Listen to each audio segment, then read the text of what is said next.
Welcome to the channel, everybody. My name is Michael, and today we'll be discussing how to duplicate items in a circle. I will have a link in the description below with the file to follow along. I will also have another link to my Twitch channel, that is twitch.tv/MikeyB_.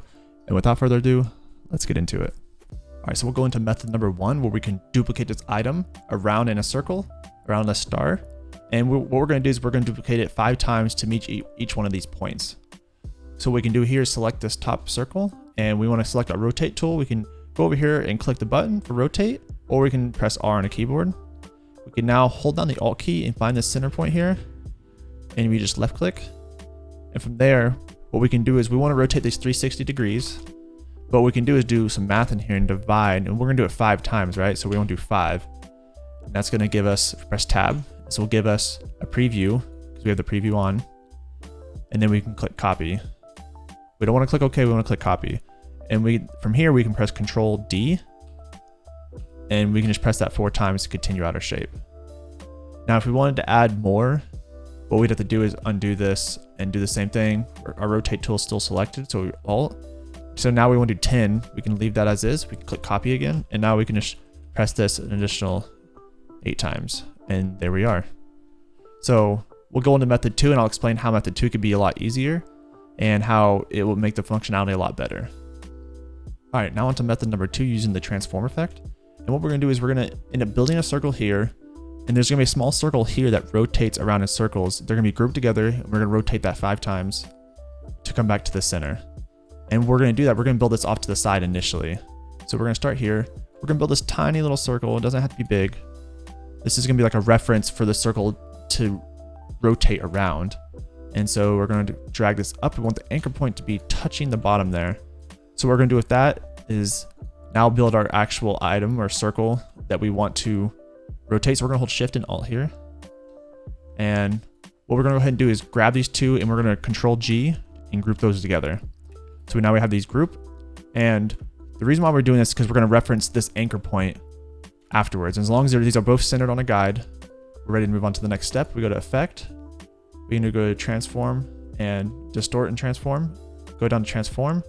And we don't want to mess with the scale. We don't want to mess with move. We actually want to rotate this item.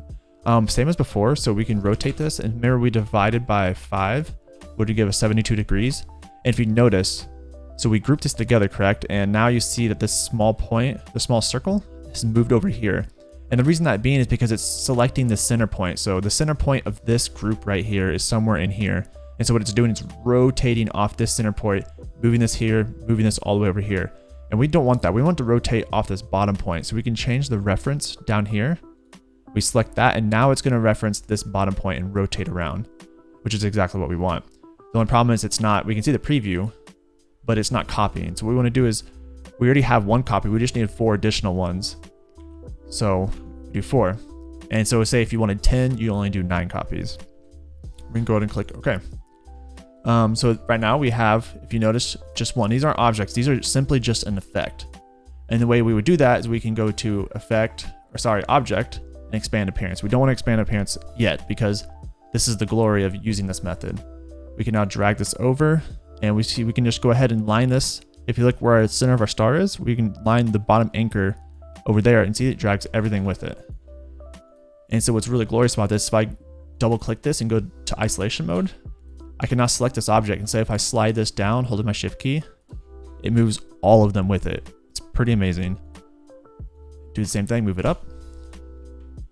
Actually, that's a good point. I was holding my Alt key down. So if you hold your Alt key down, you can slide this down and make copies. As long as you're in the isolated group, you can make several copies.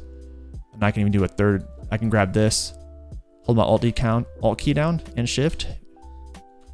Slide this over. Say we want to now hold the Alt key and Shift now. Make this a little bigger. You can make multiple objects. Let's go ahead and undo that. We'll go back to our original shape. What's neat about this as well is we can go over to appearance. I have appearance down here. If you don't have appearance open, you can go to your window, select your appearance, or Shift F6. You can drag that, or wherever it's at, you can use it from there. And then here we can actually go, I gotta exit out of this. I can go and select this group. And now I can go to Transform down here in my appearance section and say I wanted this to be, we'll do 36 degrees, which is 10 rotations. And from there, Press tab, and now I only have 4 copies, but like I was saying before, we can now do 9 to finish that out. So now we have 9 copies, and say, I like that, I think that's cool, but say I wanted to add one more shape into it, just like I did before, I can double click into this again. I can now go and build whatever shape. Say we go to a polygon, and we're gonna send out this line, we're gonna do a triangle. We'll do an odd shaped triangle. If you notice, it created all of them for you. And if I grab this and move this around, it's good. And in this situation, we can actually off-center this triangle, and it will stay in the same spot in all the other ones. The only thing is you can't do, you'll notice my smart guides, that I can go over here, but as soon as I cross that smart guide, it now messes up the entire effect. So you gotta make sure, wherever you move this, it's not expanding past the largest object in the group. This one's centered, so if I expanded this and made this bigger, I should be able to drag this all the way to the edge and it won't mess up anything. So that's something to take note of when you're doing this, is just don't let it expand past the widest object in the group that's centered. But this can go anywhere else in here and it'll stay within that rotation. So say we wanted to keep that. Actually, let's go ahead and move this down. We're still in isolated group. And let's go up here. All right, cool. Let's keep that there. I like that. So now we can press escape to get out of the isolation. And from there, what we want to do is now we want to expand this into all of these to make their own objects. So we now go to object, expand appearance. We now have these all into one large group, which is fine. But what we don't want is these center circles, right? Everyone's wondering, like, how do we get rid of these center circles? The best way to do it is actually to hold your direct selection tool, or A. What I like to do is just select all these. It's going to select all the anchor points. So let's go ahead and select all of those. And then now we can press our selection tool, V, and then hold on shift, and we can shift click our star to get rid of the star. But now we just want these circles, and you can just simply delete those. And now we have this nice duplicated items in a circle. These are all going to be in a big group. If you wanted to, you could undo this group, Control Shift G, but then each one of these will be in a group. Now you can go through and undo all of those, but in most cases you probably won't find that you need to do that. So I can go back and make this one group again. And from there, that's it. That's all you needed to do. You now have successfully created items in a circle using Control D, the duplication method, or you can use the free transform effect. All right, that's it. Thank you all for watching. Again, if you have any questions, leave it down in the comment section below. Also, if you want to ask me any questions live, you can hit me up at twitch.tv/MikeyB_. And again, thanks for watching, and I'll see you in the next one.